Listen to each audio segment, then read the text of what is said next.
mazingira yako vipi, haji kwako kwa sababu ya mazingira. Mazingira hayawezi kumzuia Mungu kukufikia. Mazingira hayawezi kumzuia Mungu kufanya kila anachotaka kufanya. Mungu bado huwa anafika kwenye mifupa migumu, mifupa mikavu. Mifupa mikavu ni mimi na wewe tuliokata tamaa, tuliochoka, tumekaukiwa. Mimi na wewe ni mifupa mikavu. Tunahitaji pumzi ya Mungu, tunahitaji maneno ya Mungu. Ndio maana kipindi cha Sunday School tulisema kama watu wangehudhuria wote kwenye yale masomo ya Sunday School, lile neno linavyomiminwa na watu wanavyolijadili na jinsi linakuwa na nguvu na jinsi watu wanakuwa kiroho, basi wale ambao tuko mifupa mitupu tungejazwa na pumzi ya Mungu. Bwana Yesu asifiwe sana. Hebu tuangalie Wafalme wa kwanza sura ya 17 mstari wa 2 mpaka mstari wa 17 mpaka 24. Tuone mifupa tumeona kule ilipuliziwa na ikapata uzima, lakini bado kuna watu ambao walitumiwa kama kina Elia, walifanya kazi ya Mungu. Na hata leo bado wakina Ezekieli wapo, wanatoa utabiri juu ya maisha ya watu, wanatamka maneno ya Mungu juu ya maisha ya watu, wanaomba, na ile nguvu bado inatenda kazi. Ni mimi na wewe kuamini, ni mimi na wewe kukubali, ni mimi na wewe kukaa kwenye miguu ya Mungu, na hicho ambacho kinasemwa kinaweza kufanya kazi katika maisha yetu. Wafalme wa kwanza sura ya 17 mstari wa 17 mpaka 24. Anza na Wafalme wa kwanza na tutakwenda wa pili. Sura ya 17 12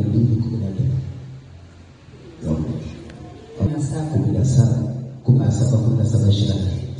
Ikawa baada ya hayo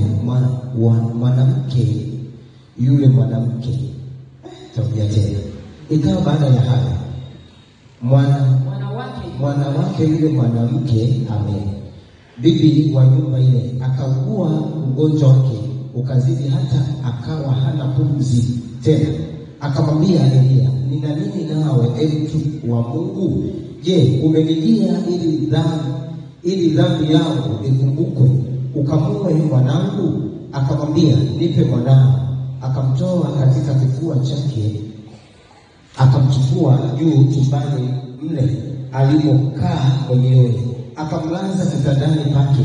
Akamwomba Bwana akasema, Bwana akasema na tabia tena. Akamwomba Bwana akanena, Bwana Mungu wangu, je, umemtenda mabaya mjane huyu ninayekaa kwake hata kumfisha mwanawe? Akajinyosha juu ya mtoto mara 3. Akamwomba Bwana akanena, Bwana Mungu wangu, nakusihi roho ya mtoto huyu imrudie ndani yake tena. Bwana akaisikia sauti ya Elia, na roho ya mtoto ikamrudia, akafufuka.